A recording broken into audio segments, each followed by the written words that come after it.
एक बहुत ही ऑथेंटिक और ओरिजिनल रेसिपी शेयर करने जा रही हूँ, वो भी बिना किसी शॉर्टकट के ना। आज कोई 10 मिनट में बनने वाली या 5 मिनट में तैयार वाली रेसिपी नहीं बनेगी। आज बनेगी एक रेसिपी ठीक वैसे ही जैसे वो सदियों से बनती आ रही है। तो सदियों पुरानी रेसिपी ये है डोसा की, और आज की स्पेशल है मैसूर मसाला डोसा। क्या कहा? मसाला डोसा और मैसूर मसाला डोसा में क्या फ़र्क है ना? डोसा पे पहले चटनी और फिर आलू का फ़र्क। तो चलिए आज सिखाती हूँ ना आपको ये ऑथेंटिक एंड ओरिजिनल वाली मैसूर मसाला डोसा की रेसिपी। तो सबसे पहले जान लेते हैं हमारी आज की रेसिपी के इंग्रेडिएंट्स। तो सबसे पहला क्वेश्चन भाई ये आता है कि चावल कौन सा लिया जाए डोसा बनाने के लिए।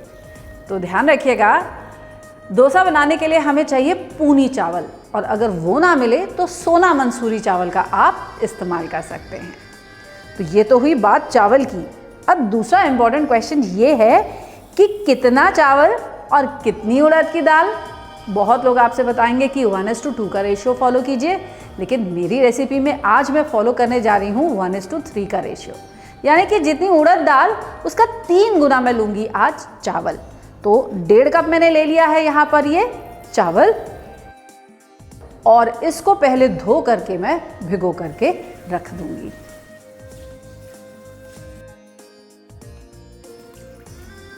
तो चावल को अलग भिगोएंगे और उड़द की दाल को अलग। तो मैंने यहाँ 1.5 कप चावल लिया है। अब इसके लिए आधी कप मैं उड़द की दाल ले लूँगी और इसे भी धो करके भिगो दूँगी। क्रिस्प डोसास बनाने के लिए ध्यान रखिएगा कि चावल को और दाल को हमेशा अलग सोक कीजिएगा, और अपनी दाल के साथ आप सोक कर दीजिएगा 1 छोटा चम्मच मेथी के सीड्स भी। दाल और चावल को अलग अलग पीसिएगा, फिर मिला करके इनको कीजिएगा फर्मेंट, और देखिएगा मेथी के दानों की वजह से आपके डोसास कितने क्रिस्प बनते हैं। अब ये जो दाल और चावल है ना, इन्हें कम से कम ओवरनाइट या 6 से 8 घंटे तो आप सोक करके ज़रूर रखिएगा, और फिर अलग अलग पीसने के बाद तब इन्हें हम मिलाएंगे, और फिर तब इनको हम वापस एक बार फर्मेंट करने के लिए छोड़ देंगे, आइदर ओवरनाइट और 6 से 8 घंटे के लिए। तो मैंने पिछले 5 घंटे से ये दाल और चावल को अलग अलग भिगो करके रख दिया था, और अब ये चावल भी एकदम से अच्छे से फूल चुका है और दाल भी। ये देखिए, अगर मैं इसे अपने हाथ से तोड़ूं तो ये इजीली टूट जाएगा। अब क्या करेंगे? अब इन्हें अलग अलग पीस लेंगे, इकट्ठा नहीं, अलग अलग। तो पहले चावल को पीस लिया जाए। अब इसका जितना एक्सेस वाटर है ना, वो मैं डिस्कार्ड कर दूंगी और ताज़े पानी के साथ इस चावल को पीसूंगी। अब तकरीबन आधा कप पानी के साथ मैं इस चावल को पीस करके इसका एक फाइन पेस्ट बना लूँगी। तो ये हमने चावल को पीस लिया है, और अब इसे मैं निकाल करके अपने बोल में रख देती हूँ। चावल पीस जाने के बाद मैं दाल को भी ड्रेन कर लूँगी, और फिर इसे पीस करके इसका एक फाइन पेस्ट बना लूँगी। दाल में मुझे पानी डालने की ज़रूरत बिल्कुल नहीं पड़ेगी, और आप देखेंगे ये दाल बहुत अच्छे से पिस जाएगी, बशर्ते आपने इसे अच्छे से भिगो करके रखा हो तब। अब दाल भी पिस गई। अब ये दाल और चावल दोनों में इकट्ठे मिला सकती हूँ। भिगोना अलग अलग है, पीसना अलग अलग है, लेकिन इनको फर्मेंट इकट्ठा करना है। तो ये दाल का पेस्ट चावल में मिला दिया जाए। अब इन्हें मिक्स कर देते हैं, और मिक्स करके ओवरनाइट कम से कम या 8 से 10 घंटे के लिए इसे ज़रूर छोड़ दीजिएगा, ताकि ये अच्छे से फर्मेंट हो सके। इसकी जो फर्मेंटेशन होती है ना, वो नेचुरल होती है, यानी कि इसमें आपको कोई जामुन मिलाने की ज़रूरत नहीं है, दही मिलाने की ज़रूरत नहीं है। जो गुड बैक्टीरिया हवा में मौजूद है उसी के साथ होता है ये फर्मेंट, और फर्मेंट होने के बाद काफ़ी फूल जाएगा ये, और जब ये फूल करके काफ़ी अच्छा सा, I think you know it will come to this level of my बोल।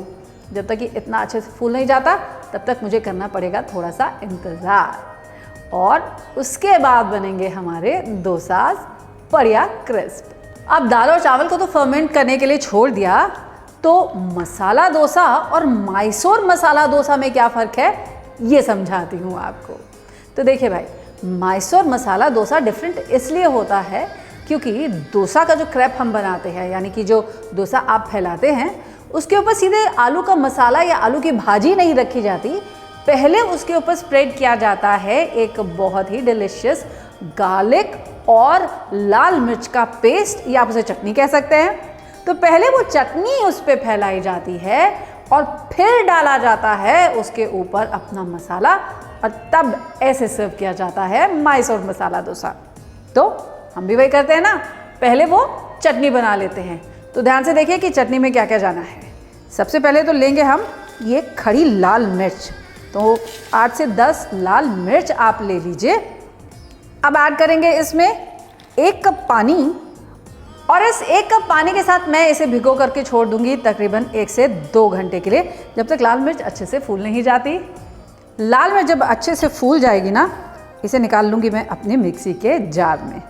इसी के साथ ऐड करूँगी इसमें 2 टेबलस्पून भुना हुआ चना, 7 से 8 कली लहसुन की, आधा छोटा चम्मच नमक, थोड़ा सा मिर्च का पानी। बहुत लोग मिर्च का जो फ्लेवर है उसे कम करने के लिए इसमें बारीक कटा हुआ प्याज भी ऐड करते हैं और प्याज के साथ बनाते हैं इसकी chutney, but I am just going to do it like this. तो चटनी भी हो गई रेडी, इसे भी निकाल लिया जाए। डोसा का बैटर भी रेडी हो गया, मैसूर मसाला डोसा की स्पेशल चटनी भी रेडी हो गई। अब क्या रह गया? मसाला, यानी कि आलू की भाजी जो मसाला डोसा में ऐड की जाती है। चलिए अब वो बना ली जाए। अब आलू का मसाला बनाने के लिए ना आपको चाहिए होंगे उबले हुए आलू, और इन आलूओं को हम मैश कर लेंगे। एकदम फाइन मैश नहीं करेंगे, अपने हाथों से आप इन्हें ऐसे मसल दीजिए ताकि इनका जो टेक्सचर है थोड़ा सा ग्रेनी भी बना रहे और एकदम फाइन मैश ना बने।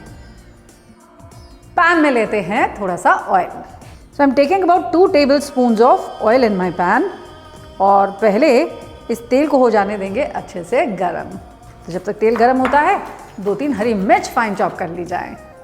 तो मिर्ची भी कट गई और तेल भी गरम हो गया। अब इस तेल में सबसे पहले तो ऐड करूंगी मैं सरसों के दाने।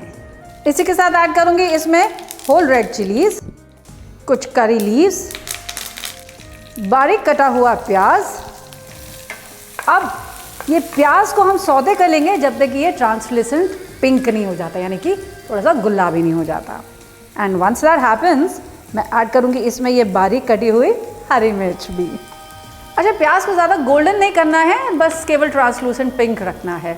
और तब इसमें ऐड करूंगी मैं नमक। नमक जानते हैं ना, प्याज को जल्दी कुक करने में भी मदद करता है, तो स्वाद के अनुसार डालिए आप इसमें नमक। इसी के साथ डालूंगी इसमें आधा चम्मच हल्दी भी, और इसे भी स्टर कर लेंगे। और अब इसमें ऐड कर देंगे ये बॉइल्ड एंड मैश किए हुए पोटैटोज भी। पोटैटोज को आप अच्छे से मिक्स कर दीजिए और इन्हें सौते कर लेंगे हम तकरीबन 4 से 5 मिनट के लिए धीमी आंच पर, ताकि आलू जो है इन मसालों के साथ अच्छे से पक जाए। तो आलू भी जब थोड़ा सा मशी हो जाएगा, देखिए ऐसे, लाइक दिस, तब गैस को कर देंगे हम बंद, और तब इसमें ऐड करेंगे थोड़ी बारीक कटी हुई हरी धनिया भी। अब धनिया डाल करके भी आप इसे अच्छे से मिक्स कर दीजिए, और ये हो गया मैसूर मसाला डोसा का आलू मसाला रेडी। हाँ, कितनी बढ़िया खुशबू है, देखिए ना, कितना सिंपल सा फ्लेवर है इसमें। सोचिए किस चीज़ का फ्लेवर है, केवल वो लाल मिर्च, हरी मिर्च और उसी के साथ साथ करी लीव्स का, और उसी के साथ ये आलू इतने फ्रेग्रेंट हो गए हैं, इतने टेस्टी हो गए हैं कि अगर आप इसे डोसे में ना भी भरे ना तो ऐसे ही एंजॉय कर सकते हैं। तो ये देखिए मेरा डोसा का जो बैटर है वो भी रेडी है, फर्मेंटेड। कितना ये फ्लफ़ी हो चुका है, and as I told you काफ़ी राइज कर चुका है। देखिए कहाँ से कहाँ तक, राइट, लाइक दिस। अगर ये बहुत ज़्यादा गाढ़ा हो ना तो आप इसमें थोड़ा सा पानी और मिला दीजिएगा, वैसे होगा नहीं। और हाँ, डोसा अगर आप और क्रिस्प बनाना चाहते हैं तो एक छोटा सा टिप फॉलो कीजिएगा, और वो ये है कि अपने डोसा के बैटर में मिलाइए 1 छोटा चम्मच चीनी, और देखिए डोसा कितने क्रिस्प बनते हैं। तो अब कैसे पता चले कि हमारा डोसा तवा रेडी है कि नहीं रेडी है? बहुत सिंपल सा तरीका है। पहले तो इस पे हम कुछ पानी के छींटे ऐड करते हैं। देखिए, अगर तो इस तरह से इमीडिएटली स्टीम में कन्वर्ट होता है, यानी काफ़ी गर्म हो चुका है, इसे वाइप कर दीजिए। और अब इस पे ऐड करूँगी 2 बूंद में तेल। अब इस तेल के साथ भी इसे मैं वाइप कर दूँगी। ऐसा करने से मेरा डोसा मेरे तवे पे बिल्कुल नहीं चिपकेगा। और एक और तरीका है जिससे आप अपने तवे को सीजन कर सकते हैं, और वो ये कि आधा प्याज लीजिए और उससे इसे साफ कर दीजिए। और अब हो गया हमारा डोसा तवा रेडी। अब क्या करेंगे, अपना डोसा बैटर लेंगे और इसे सेंटर में ऐड कीजिए और जल्दी से स्प्रेड कर दीजिए टुवर्ड्स दी आउटसाइड।